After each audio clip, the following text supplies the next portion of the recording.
चलिए फ्रेंड्स, आज का जो चौथा क्लास है इसमें आपको फिलिंग ब्रश टूल के बारे में बताया जाएगा, मिक्स ब्रश टूल के बारे में बताया जाएगा और कर्व के बारे में बताया जाएगा। यानी कि कोई भी फोटो को छोटा बड़ा किस तरह से किया जाता है उसके बारे में टोटल डिटेल्स में बताया जाएगा।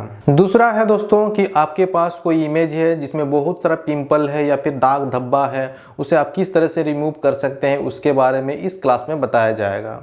और मान के चलिए आपका फेस उतना फैंसी नहीं है, आपका इतना स्मूथ नहीं है, तो किस तरह से आप स्मूथ कर सकते हैं उसके बारे में इस वीडियो में आपको बताया जाएगा। तो दोस्तों इस चैनल को आपको सब्सक्राइब कर लेना चाहिए, क्योंकि दोस्तों इस चैनल में आपको पैसा बचाने और पैसा कमाने का टिप्स एंड ट्रिक्स शेयर किया जाता है। चलिए आज का क्लास को देखते हैं और सीखते हैं। चलिए दोस्तों, आज का जो चौथा क्लास है फोटोशॉप का, उसे शुरू करते हैं और जानते हैं कर्व टूल के बारे में। आज के क्लास में कर्व टूल के बारे में बताएंगे, कर्व टूल किस तरह से काम करता है और उसका क्या यूज है फोटोशॉप में। दरअसल दोस्तों कर्व टूल का मतलब ही यही होता है, किसी भी चीज को छोटा करने के लिए कर्व किया जाता है। यानी कि कर्व का मतलब क्या हो रहा है कि कोई भी अगर बड़ा साइज का कोई भी इमेज है उसे आप छोटा कर सकते हैं, ठीक है। उसके लिए ही कर्व टूल का यूज किया जाता है। सपोज करके मेरे पास ये इमेज है, हमको सिर्फ और सिर्फ जितना ही पर्सन को चाहिए, ठीक है। देख लीजिए कर्व टूल हम सेलेक्ट कर लिए, ठीक है। हमको इतना ही हिस्सा को चाहिए तो कर्व टूल का हमको यूज करना पड़ेगा। उसका जैसे ही ओके कर देंगे तो एक कर्व हो जाएगा। तो दोस्तों देख सकते हैं कुछ इस तरह से कर्व हो गया। इसमें भी और एक चीज है, सपोज करके इसी इमेज को हमको लेना है 4:6 में, तो ऊपर में देखिएगा एक तो दिया हुआ है रेशियो, ठीक है। रेशियो का ऑप्शन आपको दिख रहा होगा, ठीक है। 4:6 हम इसमें सेव कर चुके हैं, ठीक है। अब हमको इसको अगर 4:6 में सेव करना है तो यहाँ पे सीधा सीधा ओके कर देंगे तो ये इमेज 4:6 में चेंज हो गया।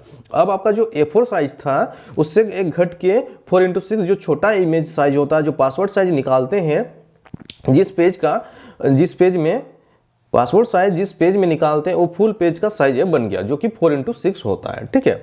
सपोज करके इसका फिर से हमको चेंज करना है दूसरा रेशियो में, सपोज हम इसमें करते हैं, ठीक है।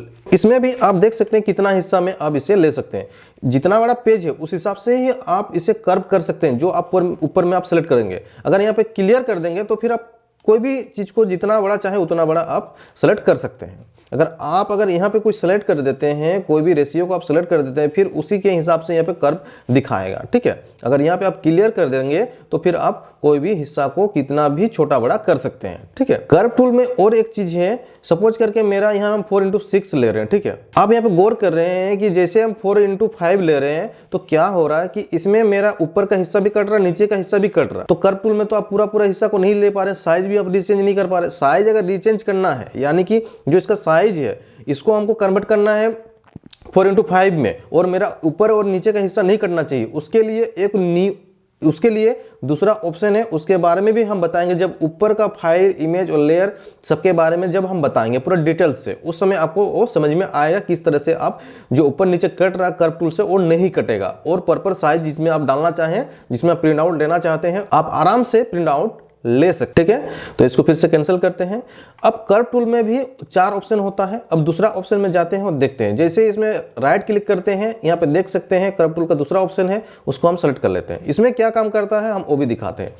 इसमें हम कोई डॉक्यूमेंट को उठाते हैं और डालते हैं पहले, फिर दिखाते हैं आपको। मेरे पास कुछ इस तरह से एक डॉक्यूमेंट है जो फोटो खींचा हुआ, तो हम इसको यहाँ से यहाँ सेलेक्ट कर लेते हैं, ठीक है। अब इसको हम थोड़ा सा टेपर करते हैं। कर्व टूल में क्या होता है कि आधा टेढ़ा आप कर्व नहीं कर सकते हैं, जो पहला वाला ऑप्शन था। इसमें आधा टेढ़ा कहीं भी आप इधर खींचना चाहें तो खींच सकते हैं, ठीक है। इसी तरह से इससे आप कर्व कर सकते हैं। चलिए सपोज करके हमको ये डॉक्यूमेंट को लेना है। अब यहाँ पे ओके कर देते हैं। देखिए मेरा ये सीधा सीधा लाइनिंग बन गया। सपोज करके कोई मोबाइल का फोटो खींचा हुआ था, ये मोबाइल का फोटो खींचा हुआ था, ये आधा टेढ़ा खींचा हुआ था, इसको हमको सीधा करना था, इसलिए इस कर्व टूल का ऑप्शन करके हम इसको सीधा कर दिए, ठीक है। अब थोड़ा लाइटिंग बढ़ाना है तो Ctrl+L दबा दीजिए, लाइटिंग वोटिंग बढ़ गया। थोड़ा वर्ड को क्लियर करना है तो ब्लैक पर्सन को थोड़ा बढ़ा दिए तो वर्ड क्लियर हो गया। तो क्या होता है, जो कर्व टूल का दूसरा ऑप्शन है, इसमें आपका जो कोई भी आधा टेढ़ा इमेज है जो सीधा नहीं है, उसे अगर सीधा करना चाहते हैं, जैसे डॉक F होता है उसमें भी कुछ इस तरह से ही होता है, ठीक है। तो यही है कि कर्व टूल का दूसरा ऑप्शन हम आपको बता दिए, ठीक है। अब तीसरा ऑप्शन हम बताते हैं आपको। चलिए तीसरा ऑप्शन को देखते हैं। चलिए दोस्तों, अब हम लोग क्या करते हैं, दूसरा टूल में आते हैं जिसको बोलते हैं ब्रश टूल, ठीक है। ये हीलिंग ब्रश टूल होता है। ब्रश टूल दो टाइप से होता है, नीचे भी एक ब्रश टूल है, लेकिन ये हीलिंग ब्रश टूल है, ठीक है। हीलिंग ब्रश टूल के बारे में बताते हैं, सॉरी जो दो टूल छोड़े हैं वो नेक्स्ट जब आप पूरा प्रो बन जाएंगे उस समय इसका जरूरत होगा, उस समय हम आपको बता देंगे, ठीक है। चलिए अब आते हैं मेन जो हीलिंग ब्रश टूल होता है उसके बारे में हम पूरा डिटेल्स में भी आपको बताते हैं। हीलिंग ब्रश टूल किस तरह से काम करता है, मान के चलिए हम लोग के पास कोई पिंपल वाला इमेज है सपोज करके। अब चलिए दोस्तों जो दूसरा टूल आता है हीलिंग ब्रश टूल, उसके बारे में हम आपको अभी बताते हैं, ठीक है। उसमें क्या काम करता है फोटोशॉप में healing brush tool. Healing brush tool क्या होता है, सपोज करके आपके जो इमेज में कोई पिंपल है या फिर कोई दाग धब्बा है उसे हटाने के लिए हीलिंग ब्रश टूल का यूज होता है। हीलिंग ब्रश टूल में भी आपके पास 5 गो ऑप्शन आता है। आप उस हीलिंग ब्रश टूल में भी 5 गो टूल है, उसका भी यूज हम आपको डिटेल्स में बताने वाले हैं वीडियो में आप कंटिन्यू रहिए और सीखते जाइए। सबसे पहले आता है spot healing brush tool. Spot healing brush tool उसके बारे में बताते हैं। सपोज हम सेलेक्ट कर लिए, अब यहाँ पे मेरे पास इतना सारा पिंपल है, देख रहे हैं इतना पिंपल, इसको हमको रिमूव करना है, ठीक है। ये जो कर्सर है इसको सर्किल को हम छोटा बड़ा करने के लिए तो बता दिए थे, वो आपका एरो की आपका जो ब्रैकेट की होता है उससे होता है छोटा बड़ा, ठीक है। अब मान के चलिए हमको इसी पिंपल को हटाना है, रिमूव करना है, तो एक बार यहाँ पे जाके लेफ्ट क्लिक कर देंगे, आपका यहाँ से रिमूव हो जाएगा, ठीक है। सपोज करके हमको इस जगह में फिर से रिमूव करना, देखिए हट जा रहा, रिमूव हो जा रहा। ये पिंपल रिमूव या फिर कोई भी दाग धब्बा है शर्ट या फिर फेस या फिर बाल उल कहीं पे भी कुछ भी दाग धब्बा है उसे रिमूव करने के लिए ही यूज किया जाता है spot healing brush tool. Spot का मतलब कोई पॉइंट सा चीज है, उसको अगर आप रिमूव करना चाहते हैं बिना किसी बैकग्राउंड को कोई क्षति पहुंचाए हुए भी आप अपना जो स्पॉट है यानी कि दाग धब्बा है उसे आप रिमूव कर सकते हैं। जैसे हम फिर से रिमूव करके दिखा रहे हैं, कुछ इस तरह से आप फोटोशॉप में जो हीलिंग स्पॉट टूल है उससे यूज कर सकते हैं, ठीक है। देखिए पहले कितना पिंपल था, अब इसमें पिंपल है या नहीं, ठीक है। यहाँ पे थोड़ा कंट्रोल जेड कर देते हैं क्योंकि गलत जगह सिलेक्शन हो गया, हट गया, ठीक है।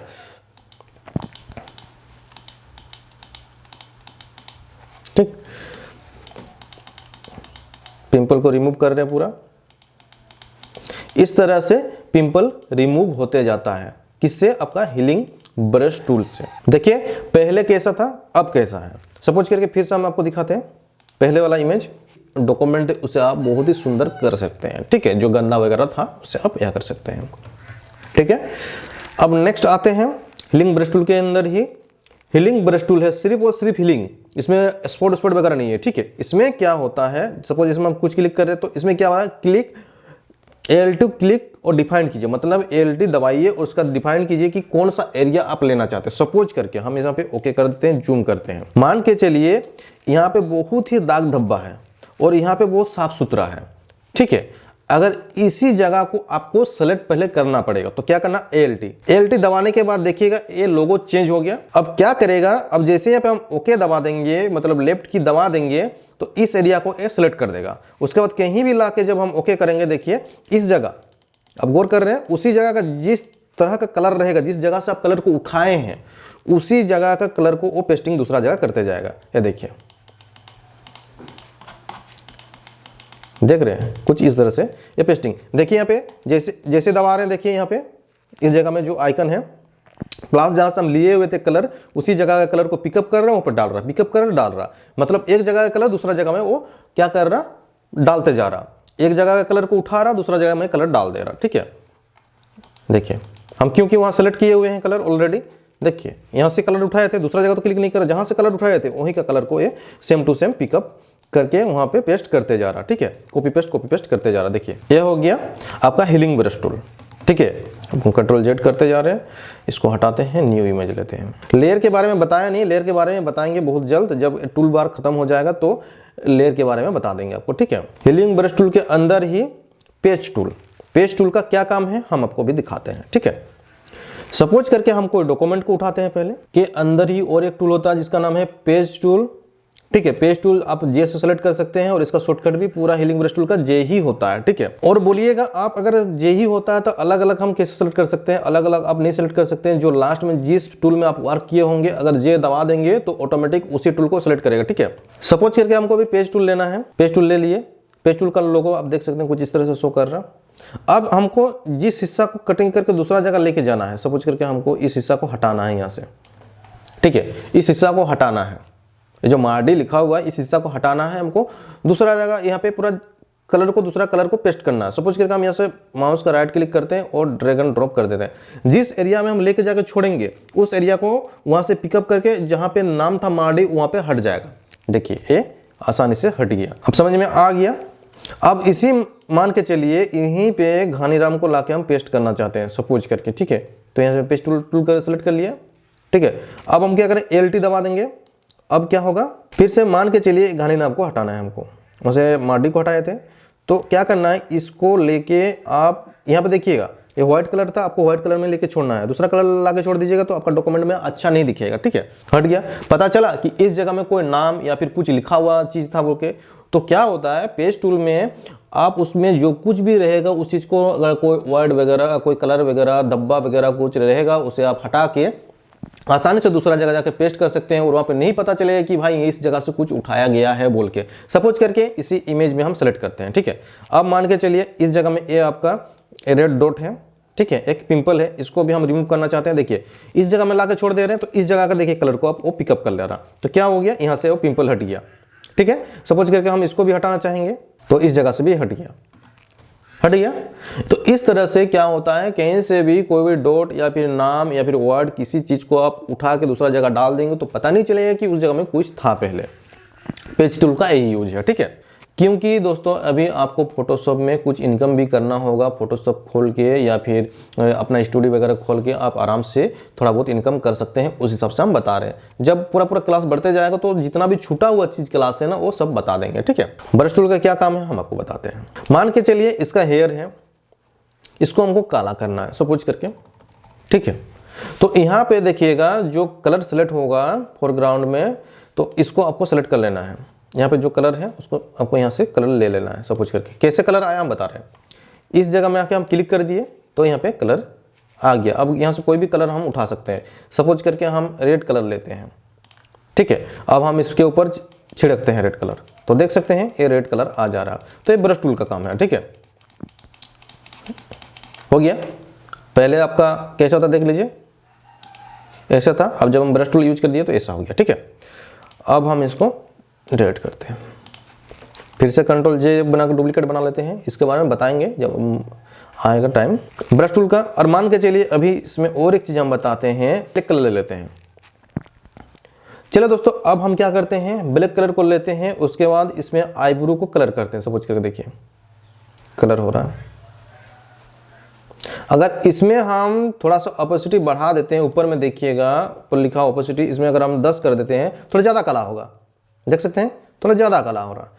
आपको इमेज के हिसाब से ही कलर को फिक्स करना होगा। यहाँ पे अगर 100 कर देंगे, 100 कर देने से आपका कितना प्रॉब्लम होगा देख लीजिए।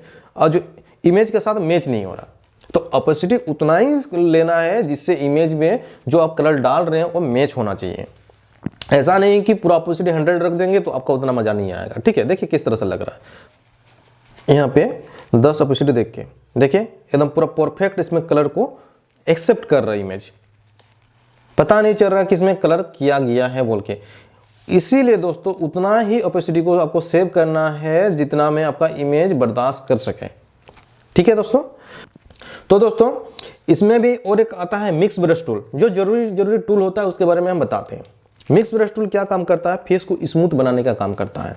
ऊपर में देख लीजिएगा हम जो सेट किए हुए हैं उसी तरह से आप सेट कर लीजिएगा ताकि आपका भी इमेज पूरा बेटर लगे, ठीक है। देखिएगा हम बता देते हैं। अभी यहाँ पे स्मूथ है और भी इसको स्मूथ करना है तो आप स्मूथ कर सकते हैं, ठीक है। ये देखिए स्मूथ हो रहा, स्मूथ हो रहा, स्मूथ हो रहा। और बोलिएगा इसमें रेड रेड डॉट भी इधर उधर भाग रहा, तभी भागता है जब आप इसको पहले रिमूव कर लेते पेज टूल से या फिर हीलिंग ब्रश टूल से। अब रिमूव करने के बाद जब स्मूथ कीजिएगा ना तो आपका इमेज बहुत ही बढ़िया दिखेगा। देख लीजिए पहले का इमेज कैसा था, अभी का इमेज कैसा है।